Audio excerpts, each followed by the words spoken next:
What's up? I run the account Vintage Thrifts on Depop. I've been using Depop for a few years. I started off first as a buyer, but now I sell on Depop. So in this video, I'm going to be sharing with you guys how to get your first 1,000 followers to sort of get your page started.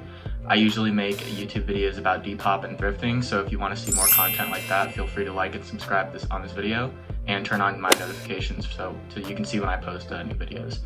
So the first thing you're going to want to do is make sure you post a lot. When you're beginning in Depop, you're obviously not going to have too much money to begin with normally. So what you can do is look through your own closet, look through your family's closet, like your parents or your sibling, aunt, uncle, to see if they have any clothes to donate. You're going to want to ideally have between 15 to 21 items because Depop, the way their setup is it's in rows of 3. So if you have about 15 to 21 items, people are going to be able to scroll through your page and see the sort of type of styles that you have or like what type of items you're posting. And also that's going to help you, since you're posting so much, learn what styles work on Depop, what brands, what type of things work and what don't. Because for me, I know I've really liked some items. I think it's going to do really big on Depop and it gets only a few likes. And there's other items where I don't like the way they look, or they have weird colors and they end up doing really well on Depop. So you never know what's gonna actually end up getting a lot of likes or what's gonna end up being really popular on Depop. So definitely recommend posting as much as possible and try to keep between at least 15 to 21 items minimum posted on your page at all times that are available for sale. The next tip I have is to use the app as a buyer, not just a seller. So I recommend spending at least 5 hours on the app just as a buyer, scrolling through, learning how it works and learning the new styles, how the algorithm kind of works, what brands do better than others, what people are posting, what people's pages looks like. Because if you're learning how Depop works itself before you become a seller, it helps you a lot to grow your page a lot faster and make a lot more sales when you actually end up selling. Next thing you're going to want to do is make sure you're taking high quality pictures. And a lot of people get confused with this because I think they need a high quality camera.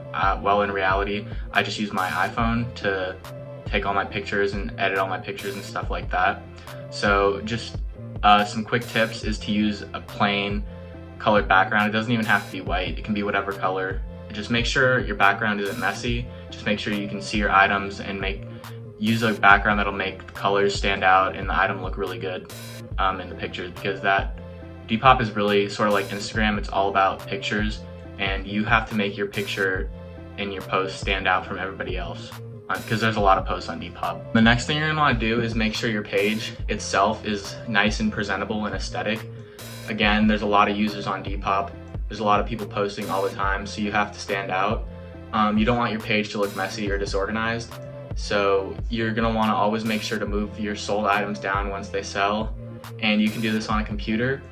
And you can also rearrange your shop on a computer so you can really make it look any way you want. You can really organize it. If you're having a sale, you can boost that and show people what items are on sale or what items you think look better. You put them at the top of your page.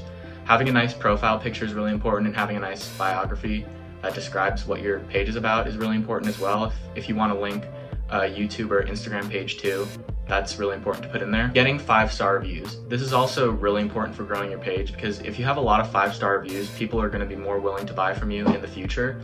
And the way that you get 5-star reviews is by really caring for every single package that you send out. So make sure it gets there on time. Make sure you leave a thank you note, some stickers or some candy or something that makes your package stand out from any other package that they're getting from like Amazon or eBay or something. Just make sure that you know that the customer knows that they're shopping from a small business and that you're really going to care for your items. And the last tip I have is to go really in depth on descriptions.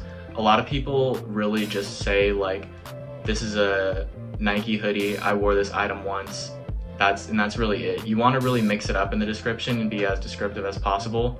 So you could say something like, this black Nike hoodie would go really well with some burgundy pants, or something along those lines, to give people an idea of how they would style the item and why this item stands out rather than others. You want to really convince people that they should buy your item versus a different item. You want, like if you're selling a jacket, you want to say, this jacket has really thick material, it's going to keep you warm in the winter, things like that, because you really got to sell. it's still a retail type app, so you're going to be selling. I hope this video was helpful for you, and I hope you guys learned something from it. If you want to see more Depop or thrifting content, just feel free to like and subscribe on this video, and I'll be sure to answer any comments that you have about what videos I should be doing in the future or what you guys want to see on this channel. So thank you.